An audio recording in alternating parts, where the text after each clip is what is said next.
Well, good morning, everyone. Steve Lee, alcoholic. Great to be back with you guys this morning. And I don't want to forget to say what a great weekend it's been, how much I appreciate the committee and all the hard work that goes into this. And I appreciate Ben for the invitation. I really want to thank Bobby for being such a great host this weekend. And, I get that text about every hour and a half, do you need anything? And that's a big question. But the truth is I haven't needed much, but it just made himself available to me all weekend. And we had a great conversation this morning, and just grateful for that. And, there's a few things I want to talk about too, and I think it's on topic. If not, I'll pretend it is. But just came to me as I listened to some people this morning. The first thing I want to say is, there's so much that a guy like me can take for granted. And they say a prophet in his own land is seldom heard, right? And I'm so grateful and blessed to have people in my recovering community like Scott, who spoke this morning, and like Mike and Diane, and the great talk that Mike gave last night. And both of these guys I've known all of my sobriety, in particular the last 25 years since I moved back to Nashville. I'll tell you, Scott pulled out that nose this morning, right? And those of you who've heard Scott talk over the years know that as he said this morning, Scott has talked about and followed through on, visiting hospitals and in clown regalia. But I will share with you this morning something I'm not even sure if I've told Scott. That my daughter was born on December the 17th of 1983. On November the 1st of 1983, my brother and sister-in-law gave Connie and I a baby shower, and friends of ours.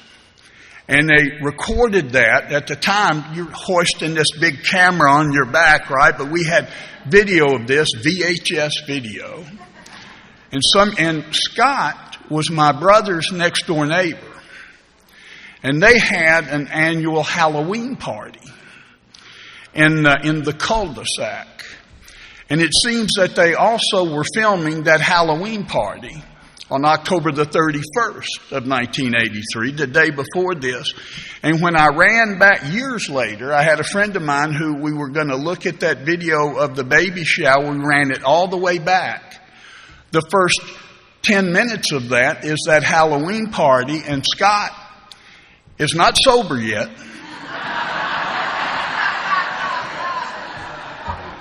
You're not sober that night.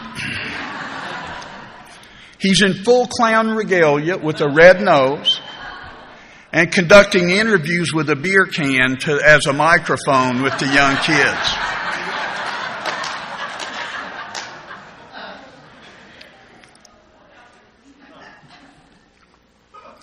In July of 1989, when I was a few days sitting into a treatment facility against my will to fulfill a legal obligation, not knowing what was in front of me, not knowing what I wanted to do or would do or could do, Scott showed up at that treatment facility and sat down, and we had lunch together. And I didn't really know him. I don't know if he knew I was there when he came. All I remember is that we had that conversation. In 1997, when I moved back to Nashville after living in Richmond, Virginia for a few years, the first couple of opportunities I got to speak behind a microphone were because Scott said, "Why don't you call Steve?" Somebody called him to do something. The first 4 years I spoke, somebody had to die for me to get there, apparently, and or fall terribly ill. So I just want to acknowledge that, we travel around a lot. You guys, bring people in from around the country. But the truth is, I know that day in and day out, you're sitting in your home groups with the people that are really changing your lives. And you've got those people when you walk in, when they walk in your home group, when you're sitting there, particularly when you're new, particularly when I was new. and you see that man or that woman walk in and you just feel like everything's going to be okay. People I hadn't even begun to talk to yet. I didn't have a relationship with yet. I didn't know them yet. But your heartbeat just slows down a little. And then the next week, I hope he comes. I think that it's either Scott or Mike that mentioned the name Mo Howler in Nashville. Mo was one of those guys for me.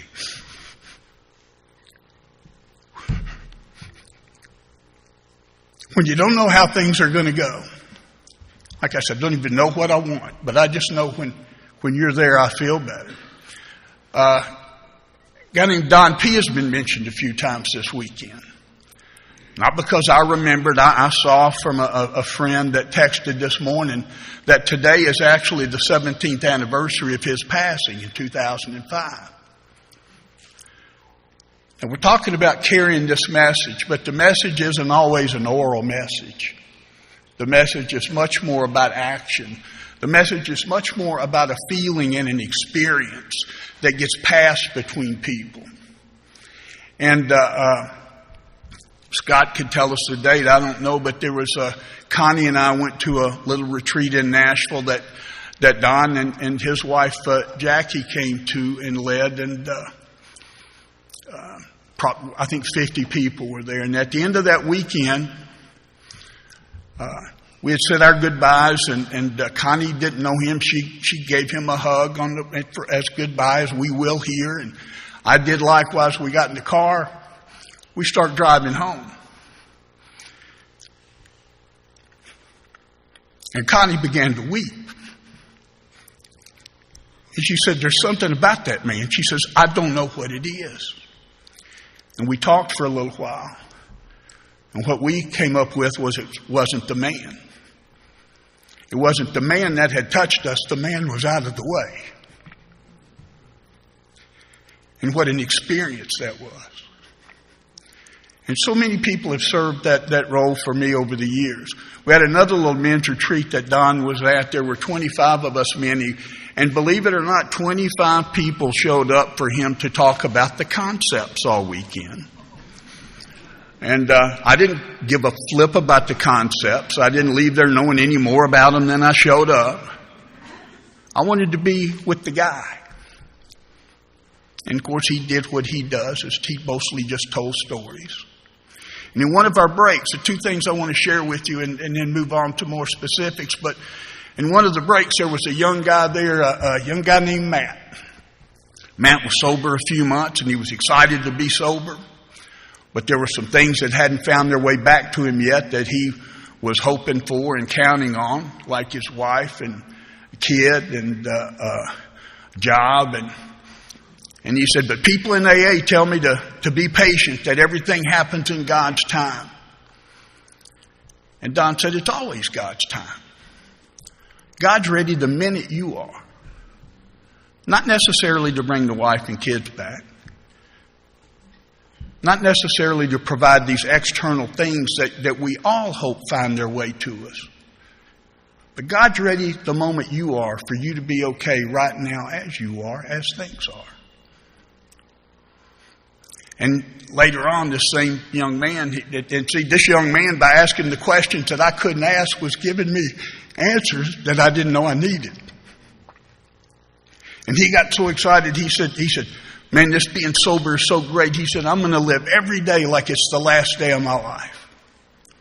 And Don said, "I'm going to live every day like it's the last day of your life."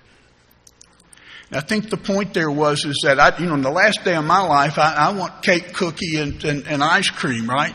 He was saying, what if I treated you? What if I provided wouldn't all the little things that stand between me and you fall away if this might be the last time we were together? And I don't mean to live in that fatalistic way, like, you're going to get hit by a truck when you leave here. By the way, I don't see Scott in here. I want you, Scott, do not leave without me. I am following you closely home today since you have prayed the way for us on that highway. I'm going to be right on your bumper, brother, and because I don't have that kind of pull. But I tell Connie all the time, Connie's got, she'll pray for parking spots and red lights to turn green. And I say, I don't believe that, baby, but we're headed to the mall, so dial your guy up. We could use a good spot, you know. And, cause what the hell do I know, right?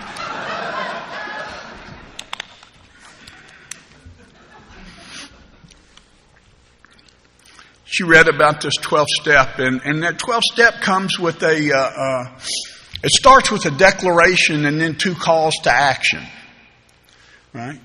It starts with the declaration that I've had a spiritual awakening as a result of these steps.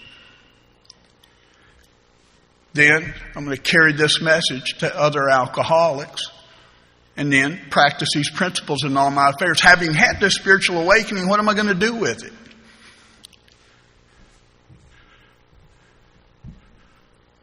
What's the reason for it? You know, Scott talked about it in almost every step. I'm trying to feel better when in fact what AA is doing is preparing me to be of use to you. And then the paradox is that's what makes me feel better. Yet I will fight it every time. You know, Cliff Roach years ago from Oceanside at our usual suspects retreat, and Cliff came to the retreat and he said, you know, I don't do retreats. He said, I'm the class clown of AA. And then he held us in the palm of his hand all weekend. And he said, I've learned 3 things for sure and for certain since I've been in AA. He said, number 1, surrender never looks like a good idea coming upon it. Number 2, never has surrender not served me well. Number 3, I can never remember number 2 the next time. Now that's been over 20 years ago and I remember it and I can still often never remember number 2 the next time. You guys are often my example of the number 2. You guys going through what you go through. You guys navigating the terrain of your lives and letting me bear witness to that. Men I sponsor, people that I have close relationships with that invite me into their lives and let me be witness to your surrender. I was talking earlier this morning about surrender, you know, and you know, people, well, how do you surrender? You know, people will ask me like I know how to surrender. I think I get surrendered. I don't know that it's ever a voluntary thing. But people say, you know, it takes a long time sometimes to surrender. And I believe surrender is instantaneous. But I believe the preparation for surrender takes a long time. You know, if you hadn't noticed, I'm bald. And I didn't want to be bald. I desperately didn't want to be bald, and so I hung on. You've seen us out there. It's sad, but we do it. Yeah, my daughter came in one night, and she caught me experimenting. You know, I was working on different techniques here and trying to get maximum coverage, and you know, I had so few hairs I'd named them all and given them a responsibility. But and she said, Dad, she says, when you're bald, are you just going to be crazy? And I said, no, baby, but this going bald is driving me crazy. I was unwilling to be. Now, I got off the phone one night. I was describing myself to a man who was going to pick me up at an airport, you know, hosting this before we're sending pictures to everybody, right? I'm just describing myself to him. And I already know that how I see me is not always how other people see me, right? Yeah. I gave a talk one night in Las Vegas. A lot of people think it's the best talk ever given in AA. And Connie and I headed up to the room later, and she said, you know that last 10 or 15 minutes of your talk? And I prepared myself for a compliment, and I said, well, yes, I do. She said, I would love to meet that guy. She said,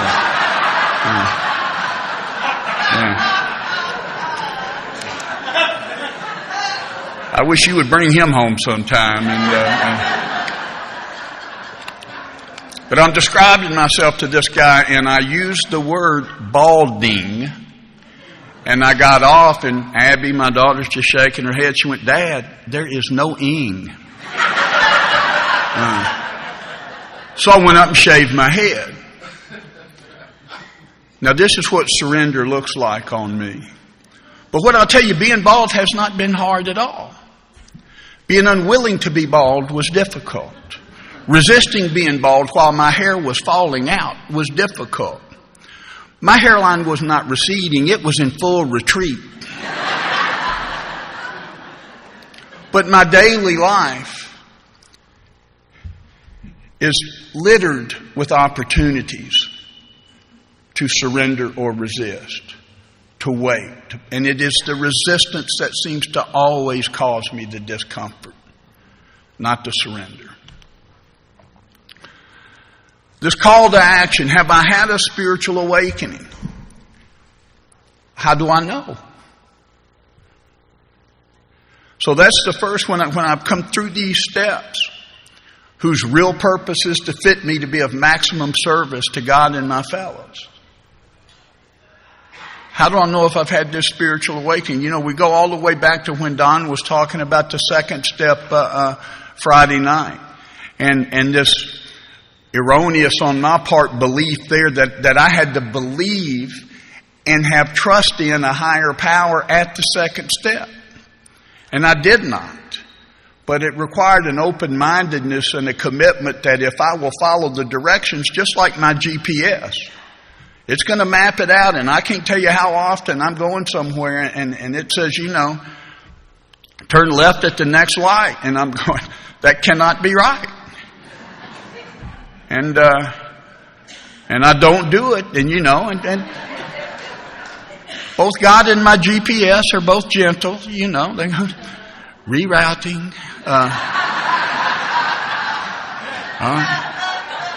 Let's start from here now and figure out how to get where we're going. In fact, I use I wish my friend Darren was here, but I use the Australian accent. And she's just nicer.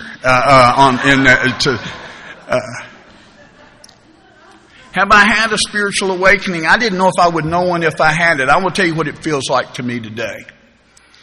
I have been spiritually awakened, but I have spiritual narcolepsy. Right? I doze off regularly during the day. And so this connection, what I'm trying to do is be connected to this power greater than myself. I don't know what it is. My relationship, how I relate to this power is that my job is to try to get in alignment with it and go where we go. I don't view it as singularly doing anything to me or for me. That I'm just trying to be connected or disconnected. And when I'm connected, I seem to have a different experience of you, of me, of the world. So I often tell the story and use the analogy that all the way back when we began to use the 3D movies again, right? And I'm forgetting the name of the movie now, but Connie and Abby wanted to go to it, and on Christmas Day, it's going to be packed. I don't want to go, but I'll go. We're going to the IMAX, right? Last time I'd worn 3D glasses was those old cardboard ones at the drive-in, and I won't tell you the title of that movie.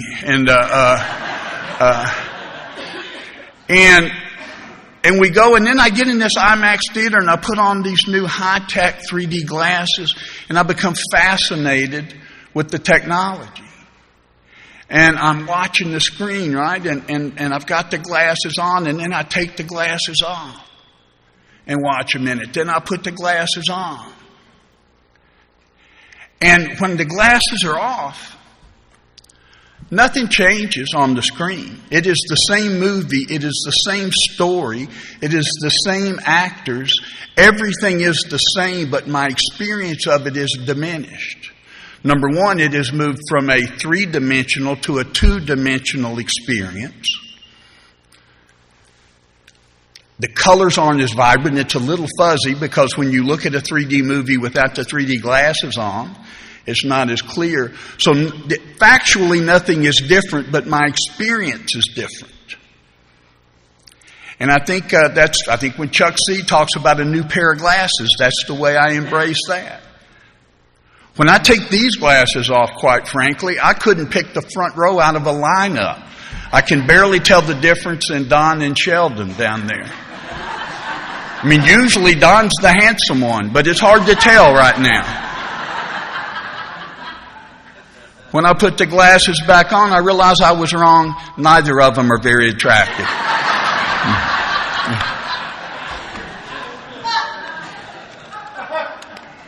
My experience has changed when I am spiritually connected. Scott referenced it. The sixth sense. That's not a human sense. I have my five human senses. And you add a vital sixth sense. Earlier in the book, we talked about the fourth dimension. We live in a three-dimensional world. And when I'm connected, the fourth dimension is a part of that. And my experience of you, of me, of life changes. And being spiritually awake, the call to action, it started over in the 10th step that Scott talked about. When I get to that 10th step, it says, okay, now, what's my function now? Well, your next function is to grow in understanding and effectiveness. And to do that, you're going to have to be loving and tolerant of all. Love and tolerance of others is our code. So this is the code that I'm adopting to go forward. I land at the 12th step with it. I'm now spiritually connected, but I'm like that bad lamp in your house that blinks on. You know, when you go to it, it comes back on. You start walking away, it goes off again. I'm just on and off all day. You know, I had a few years ago, Connie and I'd had a day where I probably, you know, there was frankly just no end to my goodness in the first half of the day. But I honestly had one of those opportunities, and we have them because that's the business we're in. That's the life we're living, that we are in proximity where we get these wonderful opportunities to be helpful sometime. And I had a day where I was helpful. It was really one of those things where if you asked this 2 or 3 people, I was really able and in a position, not in a grandiose way, but to make an impact in somebody's life in a way that was meaningful to them and meaningful to me. And later that evening, Connie and I were going to a Vanderbilt basketball game, late, because I was late. And somebody moved into my lane inappropriately, at least by my estimation. And I flipped him off and MF'd him, and I'm screaming. And Connie's just laughing at me, as she's wont to do. And then we're looking, and I'm just going, whoa. And I said, now, if you track down those folks I was with earlier in the day and said, tell me about Steve, you would get a glowing report. And if you track down that guy that I flipped off going to the game and said, tell me about Steve, and you go, you know, that SOB, man. And they're both right about me. See, they're both right. I am both of those things and everything in between. I'm capable. And sometimes the glasses are off and sometimes the glasses are on. But more and more, I think, am I willing to try to stay connected? As God says, not that I get knocked off the path. How quickly can I get back on it? How quickly can I find my spiritual balance? Not so I can be comfortable, so I can be useful and helpful. Have I had that spiritual awakening? Let's assume for the rest of the conversation I have a nodding acquaintance with it. So now what? Well, we're going to carry this message to other alcoholics. I think Billy spoke to this the other night. What is the message that I have to carry? Well, I think the 12th step calls it out. I've had a spiritual awakening as a result of these steps. That's the message I have to carry. Having had it, I carry this message. The message is, I've had the spiritual awakening. Oh, how'd you get it? These steps. You interested? I can tell you what I did. And that's all I can do, is carry the message. We have two ways to carry the message. At least two that I'm aware of and that I utilize. There's the message of recovery that's outlined in the book, Alcoholics Anonymous. And it's back in the, I think the forward to the 4th edition, where it says that that's where the integrity of our message is protected. And then I have my experience with what I saw on that page.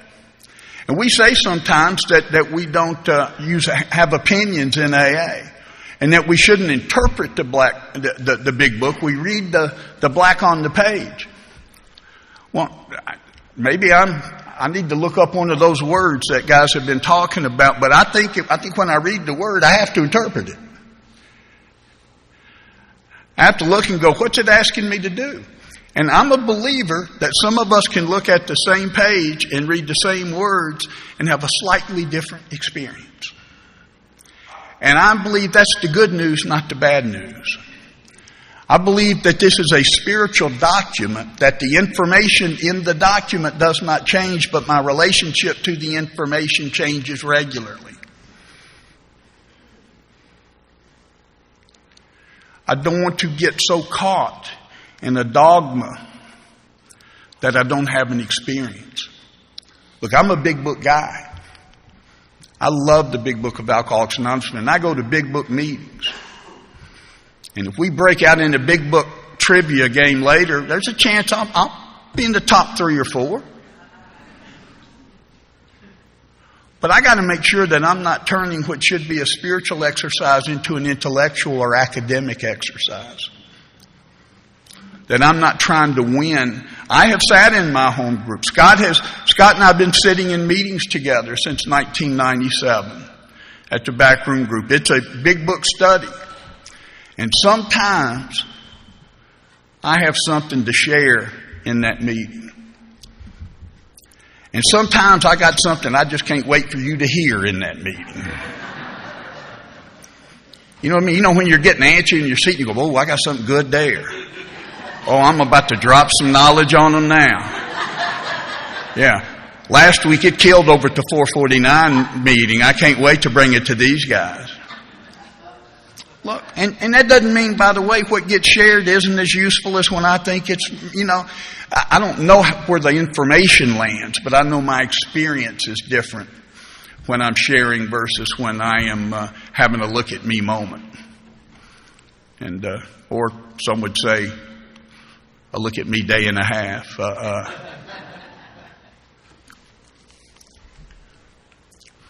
The message I have is that I have had a spiritual awakening, and it was a result of these steps. It is the result of these steps. Through the maintenance of my spiritual condition, it continues to be through the active application of these principles in my ongoing affairs. I will tell you, working with others, whether that be just a new person that we get to spend time with, whether in our home group or out and about, whether that be going to maybe treatment facilities or correctional facilities or detoxes, whether that be in sponsorship. There's no area of my recovery that I have more self-doubt in than sponsorship. There's no area that I go, boy, I hope, because am I giving as good as I got?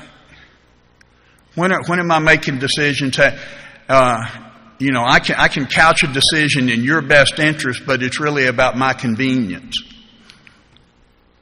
I asked a guy, this is when I knew I was in trouble. A guy asked me to sponsor him. And I said, do you have a car? That's big. Otherwise, you got to go get them. And I'm vetting him. I'm asking questions about what's this going to mean for me? part of town do you live in? Now, there's some practical reasons to ask some of those questions, but I was not asking them out of practicality. I want to know, geez, can I squeeze you into it? And then you ever ask yourself if, this person's coming over to ask you and you've been thinking this person might come ask. And I'd like to sponsor him. No, hold off. Come on. Hurry, he's coming, hurry. I'm just saying that stuff happens, and if it happens to you, don't beat yourself up, because I know it happens to everybody at some point. That same Don P. years ago, I went through one of those periods. Some of you have gone through it. Because if we're here, we're in a pocket of enthusiasm here. Most of the people here are the people who are doing stuff, right? You're already zealots. I mean, you're at the tent meeting on Sunday morning. And I went through one of those periods where everything felt like a burden. Am I the only one doing anything in Alcoholics Anonymous? Which is embarrassing based on how little I was doing. But I don't want to answer the phone. Right? And I didn't want to go to my commitment. And I barely wanted to go to my home group. And we're at one of these things, and I talked to Don, and I said, man, I feel so bad that I don't want to sponsor anybody. I don't want to go to my commitment. I don't want to go to my home group. And I feel terrible. And he said, don't feel bad. He said, that is nothing to feel guilty about. But keep sponsoring guys. Keep going to your commitment. And keep going to your home group. My sponsor, Don M. from Louisville, regularly says that the most spiritual thing I do is take an action that's contrary to what I want. To do the next right thing regardless of how I feel. Because I showed up at AA thinking every feeling required an action. And you guys told me these principles in all our affairs means we've changed the game. We've changed our decision-making process. We made the commitment to do that back at the third step. We continue to follow through with it. And rather than saying, what should I do here? Or acting out of fear, or acting out of laziness, sloth, acting out of greed, acting out of lust, acting out of envy, acting out of any of the 7 deadly sins that typically have activated my actions. I want to look for a guiding principle. The principles are unwavering. And the principles, by the way, this is just me, every one of us somewhere, again, you got a folder, it's electronic, it's somewhere, you got a list of the principles that align with each step. Now, if you put a few of those together, you would see that some of those flip-flop around, right?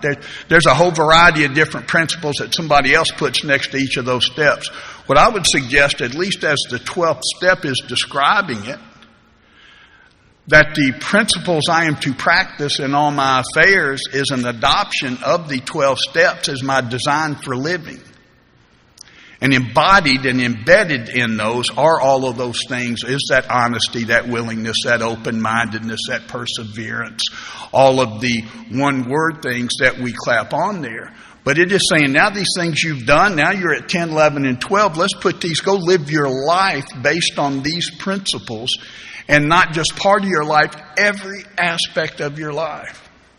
Because see, the principles always point spiritual true north.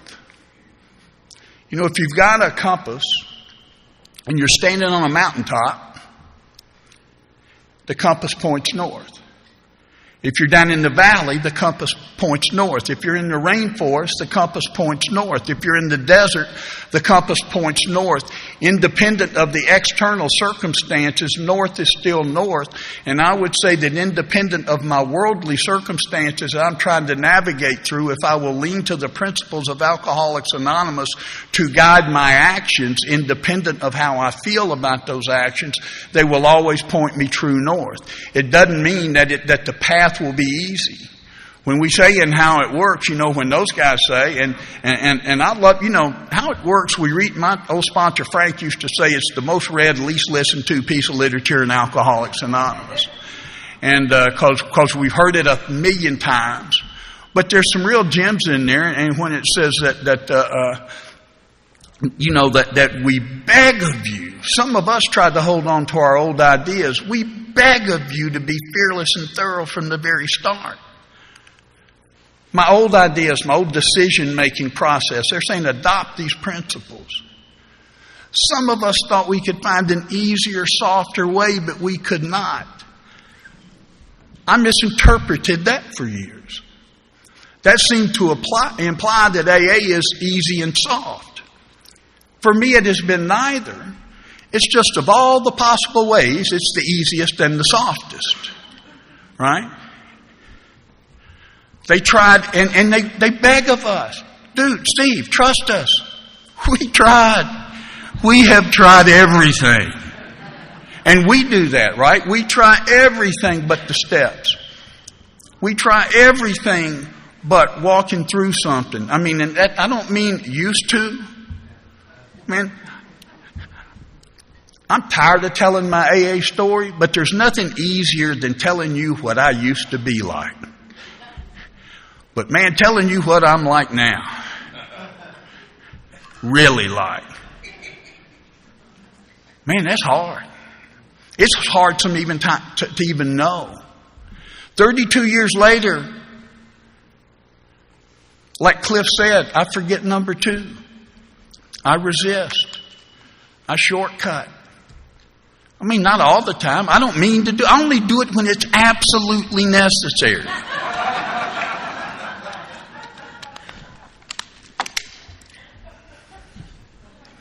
But you guys tell me to practice these principles in all my affairs. It's not lost on me that in the big book, of course, we get to the chapter working with others.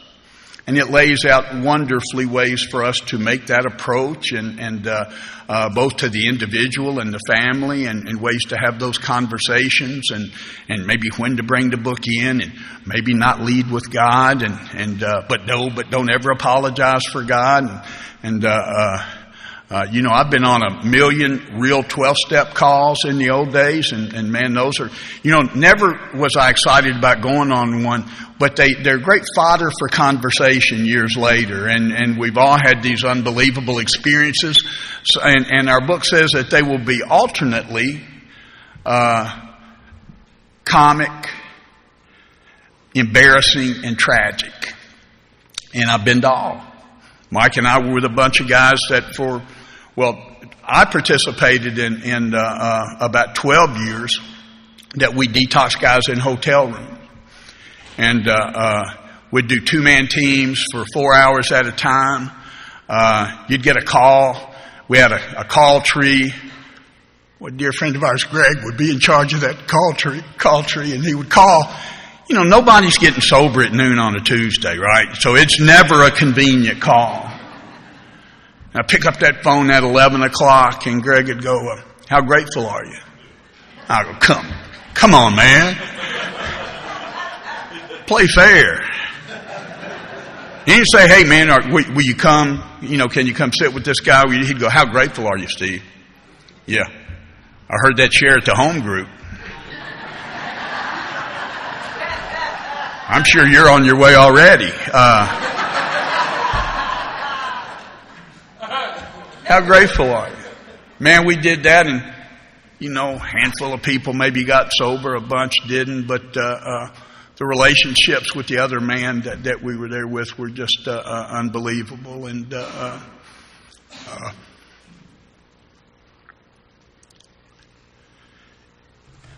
me and a guy went on a 12-step call. I was living near Richmond. My friend Allison and Deborah here from Richmond, and I was like 3 years sober. There's an IRS lien on my house, and the guy that we went to do the 12-step call with, the guy driving me, he had that newcomer car, that has the one side is the Bondo color, not real paint, and we go into this gated community, and it was not a correctional facility, Scott. It was a gated community. and it was a doctor. And we go in, and he came walking down this big staircase like it's out of Gone with the Wind. And this guy's, in his 50s, and he's got about a 23-year-old blonde with him, and literally he sat in this big chair. She sat at his feet on the floor, stroking his leg, while we're reading from the big book of Alcoholics Anonymous. And he stopped us, and actually this had been an ill-advised 12-step call. That he didn't know we were coming, or he didn't quite understand what's happening. He said, guys, I'm good. And I looked at my buddy Bill S. and I said, Bill, we got to get out of here, man. I said, we got nothing he wants, and he's got everything we want. And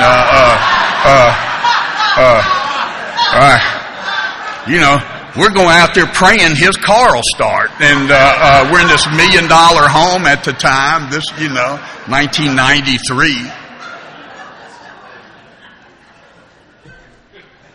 But apparently it worked because Bill and I stayed sober. I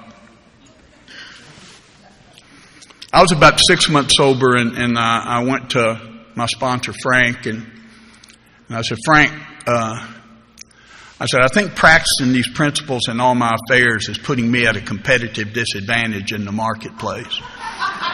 And I was serious, I said, I don't know.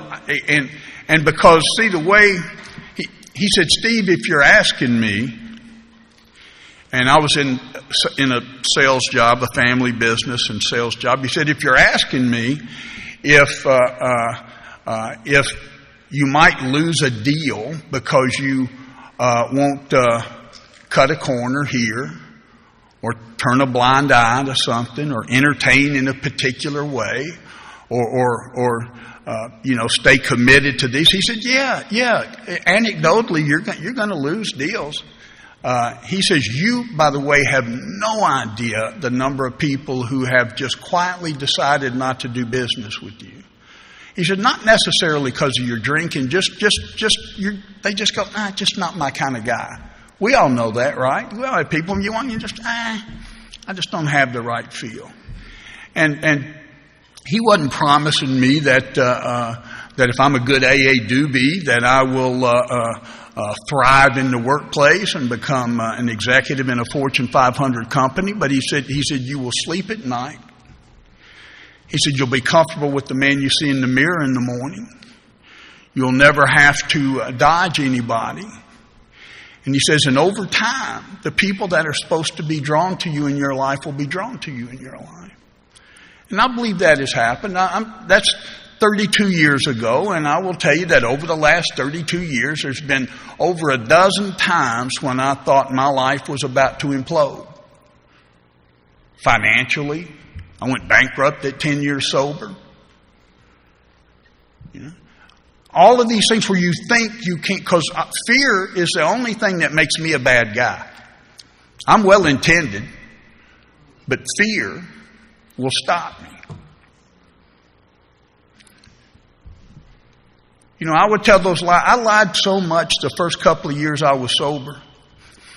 But my first move in honesty was I'd be at work and I'd get a call, and maybe I hadn't done something I said I would do. Guy said, Steve, we didn't get those samples you guys were going to send us, and that you said you would send. And I said, you didn't? Well, heads will roll here. Let me look into this. And knowing immediately, oh shit, I forgot to do it. And of course, I'd lie to the guy, and all we found is in the mail room, it was addressed wrong. It came back here. We're getting those right back out. And then I called my sponsor and be honest with him about the fact that I'd lied to somebody. And to me, that was a huge move in the right direction. For me to admit I'm dishonest. I'm still robbing banks, but I'm letting you guys know up front that I'm a bank robber. And I feel bad about it.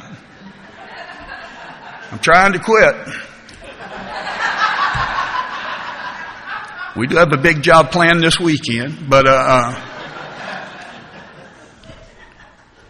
practice these principles in all my affairs. was at a talk to a group of folks. It wasn't in an AA setting, it was in a work setting. And these were marketers and business development people, and there was a big push on ethics. You know, everybody was using the word ethics, and those of us who scream it the loudest, kind of like Scott said, are usually the ones that have a little something to worry about. But anyway, they asked me to give a version of practice these principles in all our affairs, but not couched in an AA setting or in a recovery setting, but in a business setting. And I said, and I don't think that it changes much. And I said, I believe everybody in this room has ethics. I believe everybody in here showed up to that group that day with ethics, with a commitment to doing things the right way. But the question I have to ask, but do I have end of the month ethics? Do I, when the quote is not made? Do I have my boss is on my ass ethics? Do I have the rent is due ethics? Do I have I got to feed my family ethics? What are the things that will cause me to compromise the principles I'm trying to live by? Now, thank goodness that Alcoholics Anonymous, right after they read those 12 steps and how it works, said, don't panic, dude, we're not saints. None of us have come anywhere near perfect adherence to these principles. The point is, we're willing to grow along spiritual lines. And I think that is critical, a question I have to continue to ask myself. The fact that I'm going to make a mistake, I make regular mistakes. I'm trying to not make any of them on purpose. You know what I mean? I'm trying not to make them strategically. I'm trying not to plan out my mistake. I trip over the line sometimes, but sometimes I go and just pull the stake up and move the line, and that's a different thing. And when I trip over that line, am I willing to try to learn and grow from those mistakes, as Bill regularly talked about? And then there's a lot of talk in the 12 and 12 about relationships, kind of where I started talking yesterday. And these can be work relationships, certainly, but it talks a little bit about our romantic relationships. And when I so briefly spoke about the sex inventory, at the end of that, and after asking all those host of questions, it suggests that I ask God to help me form a sane and sound ideal for my future sex life. And that could be future business relationships. It could be future relationships with you, with my home group, with friends. Help me form a sane and sound ideal about what I want a particular relationship. What should be the founding principles in this relationship? And back in the 12 and 12, it says that there'll come a time that every sound human being, so now there's almost an implication that I am arriving more sound than I started there, that every sound human being will want to have the deepest possible union with someone in the areas of physical, mental, spiritual, and emotion. Now, I can tell you that I was married over 15 years before I saw that in a way that became personal to me, and realized that I had given virtually no thought to the mental, spiritual, or emotional needs of Connie. I had not thought about it and dismissed it. It just wasn't on my radar. I just did not look at this person that I say is the most important person in my life. I've invited you to be my life partner, and I am not inquiring, and I am not thoughtful to the spiritual, mental, and emotional needs or beliefs or thoughts that guide you. All I typically require of the people around me is to understand my needs and serve them appropriately. Now, I don't know I'm doing that. I mean, I'm an extreme example of self-will run riot, though I usually don't think so. See, I'm not a bad, I have character defects. My character is defective. And it produces defects. And I will tell you that is, I don't want to leave here saying that that's the way I am. That is not the way that I am. But it's the way that I was. And in a moment, I'm capable of exhibiting that behavior. But see, I will tell you today that I'm in a relationship that Connie's mental, emotional, and spiritual and physical well-being are critically important to me.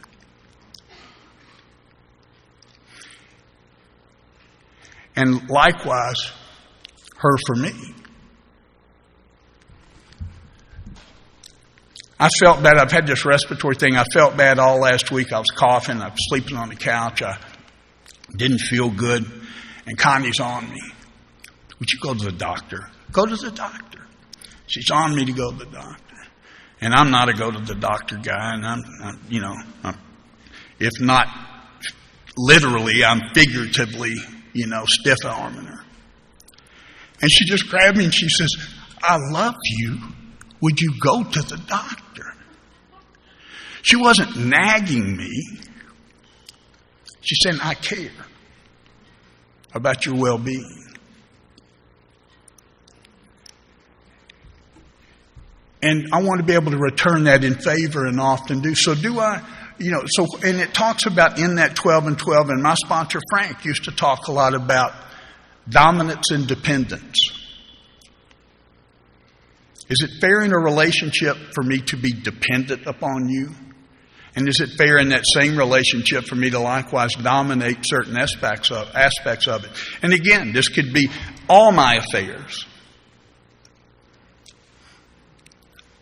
I went to Tom Ivester years ago at our usual suspects retreat, and me and my buddy Jerry were talking to Tom late one night, and again, because I'm such a good AA doobie, I was talking to Tom about finding balance in my life. That's the phrase I used. I said, Tom, how do you balance your AA life? He was as busy a man and they got people who know him know that he was as selfless a giver and is as selfless a giver as there is that I've ever come across. And I said, how do you balance your AA life and your home life and your work life and your social life and being a parent and being a husband? And he said, well, first of all, Steve, he says, I try not to have areas of my life.